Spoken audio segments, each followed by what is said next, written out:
Yeah.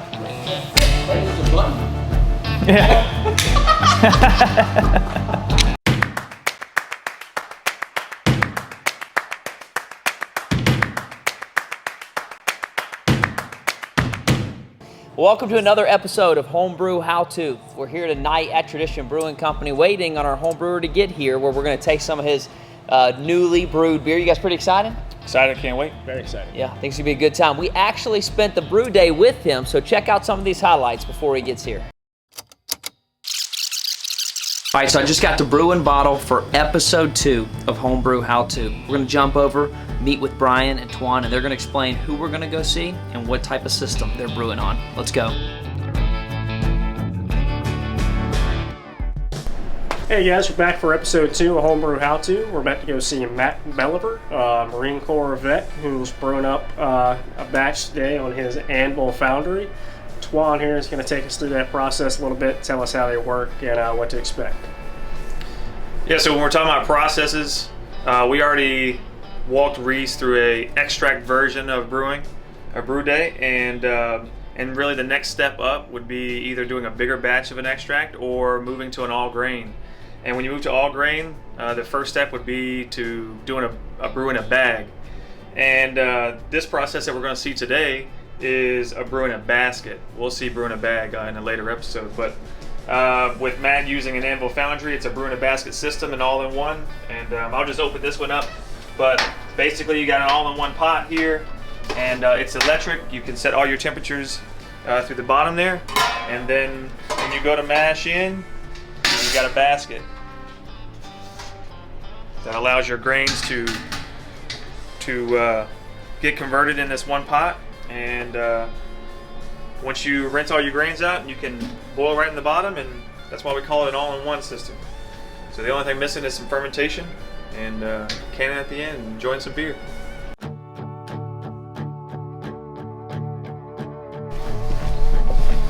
Matt, Yo! what's going on? Not too much. What you doing? Good to see you. Good to see you. Hey guys, this is Matt Bellaver. He's a home brewer for Virginia Peninsula Homebrewers, and today we're going to see his all-in-one system. Welcome to my brewery, and this is where I brew. I have been brewing for about 11 years, having a great time with the best hobby in the world. So this step's called mashing in. So it's basically introducing the grain to hot water. It can also be done the other way around, introduce hot water to grain. Easier for me to stir and keep from clumps building up when I throw grain into the water. So the hot water is at 152 degrees. We're gonna mash it at 152 degrees. So that's gonna take about 45 minutes. So this is just basically making loose oatmeal porridge type thing, okay? So in this is this is malt, it's pilsner, some other grains. It's got some rice hulls in here too that makes it drain easier.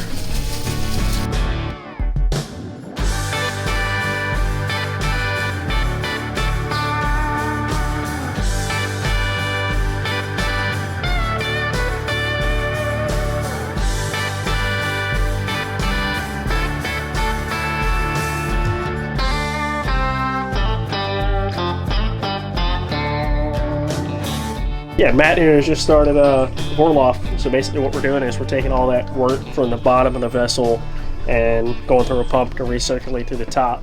And what that's doing is it's essentially using the grain bed as a filter for itself. So it's getting all those little bits and pieces of grain and protein stuck it back in the top of the mash. It's also with this type of system, Twan was pointing out that there's quite a temperature differential because of how tall it is. So when you recirculate, that temperature stays a little more stable throughout the mash. Yeah, these all-in-one systems, they're getting heated up by the very, very bottom. So you see how tall and tight it is. So as you're recirculating, reintroducing the hot water to the top, making sure it's all the same temperature, because temps are critical. Now, I sell these with and without the pump. Do you feel like you need to recirculate? You don't have to. I mean, I think what it offers, the ability to recirculate, helps some mash efficiency there. It also clears up the wort a little bit. So it's kind of an added benefit. I like the fact that it recirculates and the temperature, like we were saying before, just continues to be consistent throughout the entire mash. So I think you guys skipped this step on the first video, right? Yeah, when we taught Reese here how to brew, we did a what we call an extract brew. So somebody in a factory somewhere had done this step for us. So essentially what we're doing is taking our grain, our barley, wheat, rye, whatever your beer is, and we're saturating it in hot water. And what that's doing is allowing the natural enzymes that are in the grain to start to break those sugars down and make them fermentable for our yeast later on. So we did that extract brew. This step had been cut out. Somebody had already done this part, dried that wort out. So we just had like a concentrated powder form of dried malt extract. So this is just kind of like giving you a little more control over your end product. A lot more control over your end product.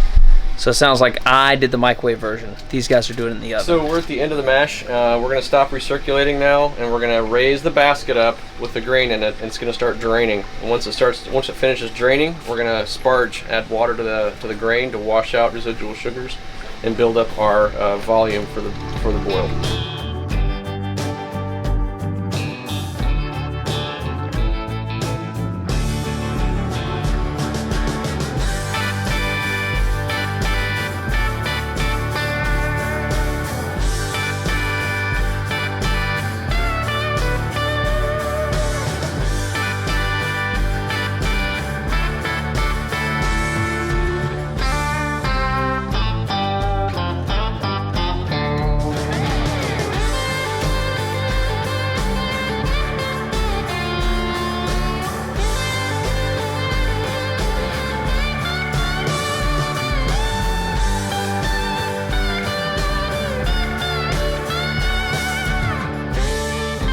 Does this beer have a name? Yes, it does. What's the name?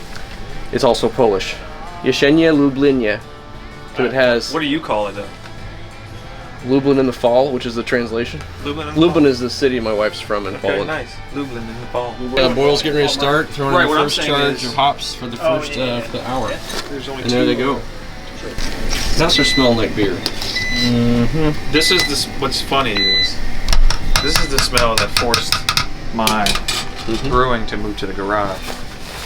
This is the same for every man who ever tried to brew in the house and his wife didn't like it.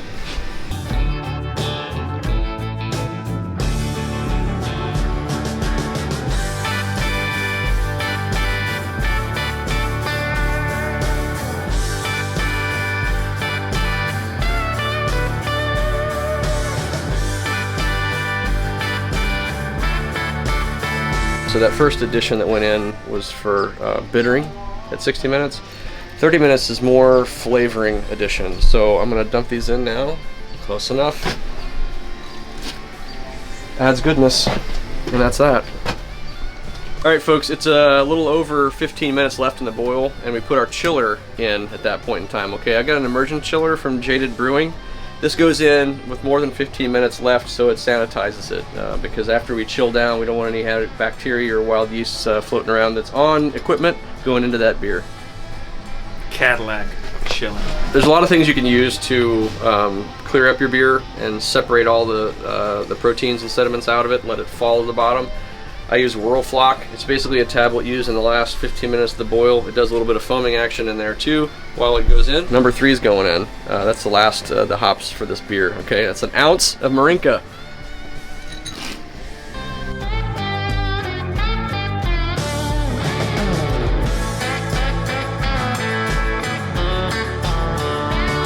Cold water through here is going to go through the Yeah. beer, out to our sprinkler because it is winter time.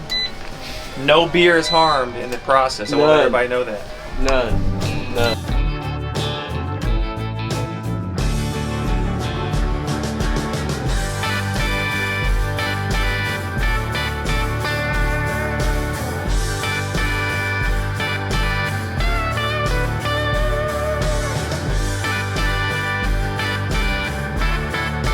So I'm basically going to transfer from here into there, and that's it. So the interesting part is that I just need to sanitize the end of this nozzle so I don't throw any random things into my fermenter. So what I've also developed a little bit of a little tool. So homebrewers do some weird things, like making things as they go. So this is just a little spray attachment. So it hits this spray attachment and sprays a little bit more into here to aerate. So aeration is important for yeast health and starting the fermentation. So recently, in the last couple years or so, a lot of Norwegian yeast strains have hit the market. Now, before that happened, a lot of us had used yeasts that had traditionally been used for brewing, and there's a lot of new ones that came along throughout the years. And anyway, so they have a tight window of fermentation temperatures, and which makes a lot of us try to then get to a control the temperature of fermentation to fit inside those windows, whether it's an ale yeast or a lager yeast. And I'm not going to go into all those things right now. But what I will say is that when the Norwegian yeast started hitting the market, they were able to ferment very cleanly or with desirable flavors and aromas at much, much higher temperatures. So fermenting into the 90s, for example, and even above that, is possible with a Norwegian yeast, depending on which one it is. Okay, so that's done until I throw yeast in it, okay? Which is nothing more than just dumping yeast into it, okay? And we're done. Right, so you saw the highlights from the brew day, and now it's time for the main event. Come on over, Matt. Bring that beer over, and let's give it a check out. All right, how's it going? What's up, Matt? Hey, howdy. Oh. There you go. All right, so Matt, tell us a little bit about what we got here. So it's a smoked pilsner. So it's a little bit of a variation of a traditional pilsner style that you might enjoy. But going way back in time, a lot of wood smoke was used to dry out malt. So a lot of beers in the history had smoke to them, and this one does too. Perfect. All right. Now, why did you brew a smoked pilsner? Well, for one, I like smoked beers a little bit. Okay. So the other part is, I mean, I don't know, just enjoy the beer. Using my draft top. I stole it. That's what happens when you don't bring the toys with you, Twan. I know. Terrible. Ice and smoky. You think you? Yeah, we know you know how to use it. We saw that. I think I did. I think I messed it up. Boom. Boom. Draft top. All right, look at that, like a pro. Go, baby, go. All right. All right, I'm in. for the smoked pilsner. Cheers. Cheers.